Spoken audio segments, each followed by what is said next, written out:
Гиза пирамидасы бұл айемгі Мысырдың ең белгілі һәм ең айемгі ажайбатларынан бірі.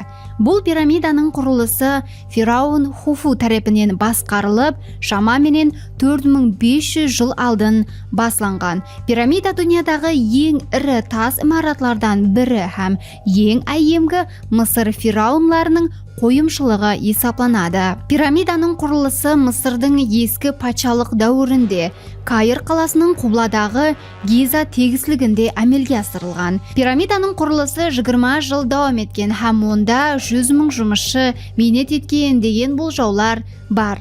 Пирамиданың құрылысы үшін пайдаланылған тас блоклардың әр бірі орташа 2,5 тонна ауырлықта болған. Бұл блоклар Нил дариясынан алып келінген. Оларды көшіру үшін арнаулы системалар һәм рампалар пайдаланылған. Пирамида шамамен 138,8 метр биіктікке ие болып, дәслеп 146,6 метр биіктікте болған.